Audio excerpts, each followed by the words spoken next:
उनके पति के अलावा उनका कोई नहीं है, मैं क्या करूंगी, मैं कैसे रहूंगी। तो मेरा कोई आगे पीछे कोई करने वाले भी नहीं है। युवक के गले की नस जो है वो कट जाती है और काफी खून जो है उसके गले से बहने लग जाता है। मोहल्ले वाले परेशान है, डरते हैं, इसलिए उसका कोई नाम नहीं लेते, लेकिन मैं खुल के नाम ले रहा हूँ। नशा तो इंसान को खाता जा रहा है, इस प्रकार खाता जा रहा है कि परिवार तबाह हो रहा है। गांजा बेच रहे हैं, दारू बेच रहे हैं, गोली बेच रहे हैं और इनको ना संरक्षण प्राप्त है। कुछ युवक आते हैं, कम से कम 4-5 की संख्या में होते हैं और वो जो है उसके पति के ऊपर जानलेवा हमला करते हैं। मार पीट किए हैं चाकू छुरा से, और मेरे देरानी भी पेट से थे, उनको भी धक्का दिए, मेरे को मारे, मेरे पूरे परिवार वाले को बहुत मार पीट किए हैं।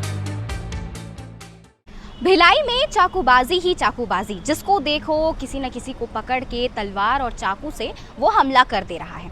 और आपको पता है कि इसका कारण क्या है? इसका कारण है नशा। आज के समय में लोगों के जीवन में नशा इस कदर हावी होता जा रहा है कि बड़े तो बड़े, छोटे जो बच्चे होते हैं वो भी नशा करना शुरू कर चुके हैं और इसका अंजाम जो है बेहद ही खौफनाक रूप ले लेता है।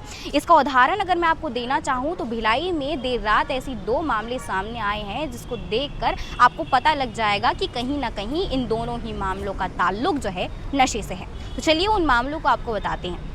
इस वक्त मैं लाल बहादुर शास्त्री अस्पताल में मौजूद हूँ। दोनों ही मामलों में जो पीड़ित थे इसी अस्पताल में आए हुए थे।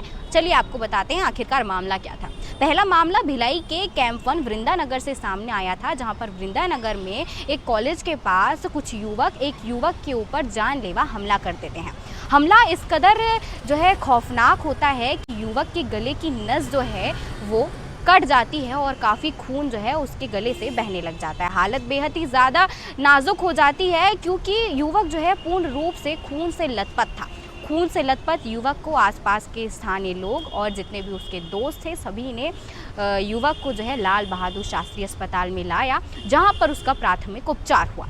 जिसके बाद जब हालत और गंभीर रूप लेने लगी तो युवक को भिलाई के एक निजी अस्पताल में भर्ती कराया गया।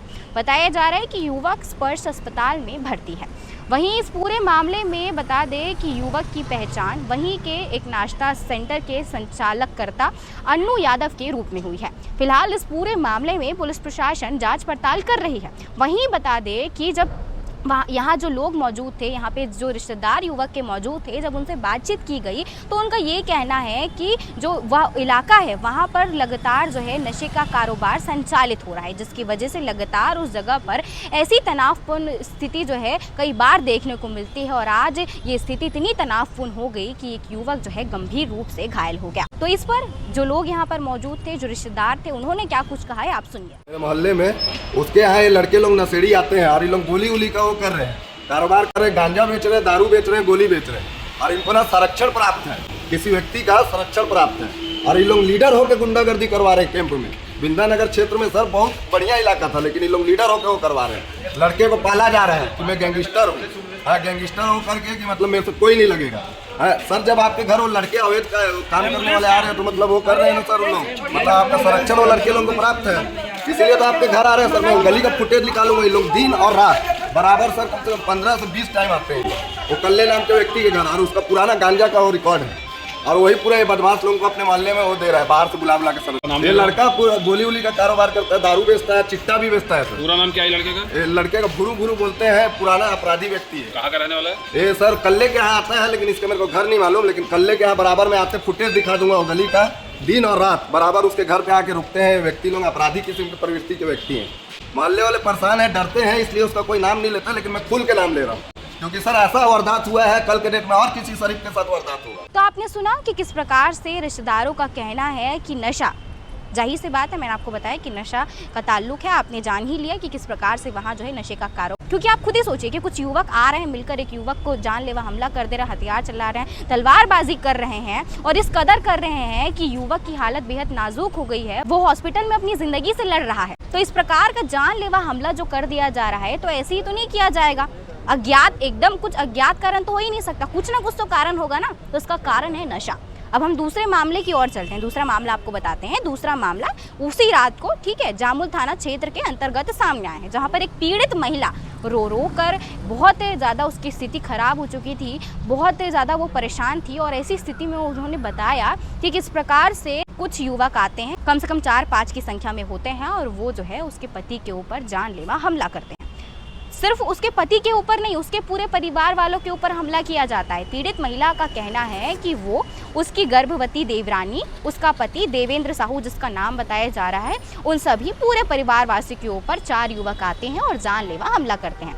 पीड़ित महिला का कहना है कि तलवार से कई बार जो है उसके पति के ऊपर वार किया गया, जिसके बाद पति की हालत बेहद ही ज़्यादा गंभीर हो जाती है। गंभीर होने के बाद लाल बहादुर शास्त्री अस्पताल में उसके पति को लाया गया है, जहां पर स्थिति जो है उनकी भी नाजुक बताई जा रही है। पीड़ित महिला का कहना है कि उनके पति की हालत बेहद ही ज़्यादा सीरियस है और उनके पति के अलावा उनका कोई नहीं है, मैं क्या करूँगी, मैं कैसे रहूँगी, इस प्रकार से पत्नी जो है सवाल खड़े कर रही है।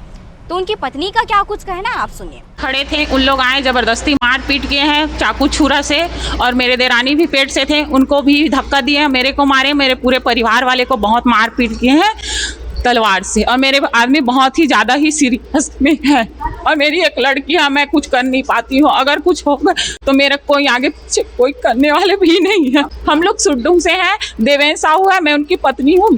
साहू मेरी एक लड़की है, पुष्पांजलि साहू 10 साल की। मेरे आदमी वहाँ पास खड़े थे, उन लोग पहले से गाली गलौज किए हैं, फिर उन लोग इनको मार पीट किए हैं। उन लोग 4 लोग थे, संजय यादव नहीं, क्या है, संतू यादव, सन्नी यादव है, पंकज निर्मलकर, उनका एक छोटा भाई, उनका नाम पता नहीं है। तो आपने जाना किस प्रकार से उनकी पत्नी दुख में थी और किस प्रकार से अपनी बातें कह रही थी, बता रही थी, ऐसा हुआ है, वैसा हुआ है। तो आप खुद ही सोचिए कि एक युवक, उस युवक ही नहीं बल्कि पूरे परिवार वासी के ऊपर अचानक से कुछ युवक आ जाते हैं, इस प्रकार से हमला कर देते हैं। और सब परिवार ही नहीं, ना ही केवल परिवार, गर्भवती जो महिला होती है उसको भी जो है उसके ऊपर भी हमला करने का प्रयास किया गया। तो क्या ये सही है? तो सवाल यही खड़ा हो रहा है कि हम अपने जीवन में नशे को इस प्रकार उतारते जा रहे हैं कि ना केवल हम अपने आप को नुकसान पहुंचा रहे हैं बल्कि सामने वाले के जीवन को भी खतरे में डाल रहे हैं, और इस प्रकार खतरे में डाल रहे हैं कि लोगों की जान जाने के तक की जो है नौबत आ जा रही है। फिलहाल दोनों ही मामलों में पीड़ितों की हालत बेहद ही ज़्यादा नाजुक बताई जा रही है। तो इसकी जिम्मेदारी आखिरकार कौन लेगा? वो नशा करने वाला व्यक्ति लेगा, पुलिस प्रशासन लेगी, आखिरकार कौन लेगा? ठीक है, ये सवाल इसीलिए खड़ा हो रहा है क्योंकि लगातार पुलिस प्रशासन कुछ ना कुछ कड़े रुख अपनाती है कि ऐसे अपराधों को रोका जाए। तो चाकूबाजी के जो मामले लगातार भिलाई दुर्ग में बढ़ते जा रहे हैं, उन पर कोई कार्रवाई क्यों नहीं हो रही है? सवाल ये है।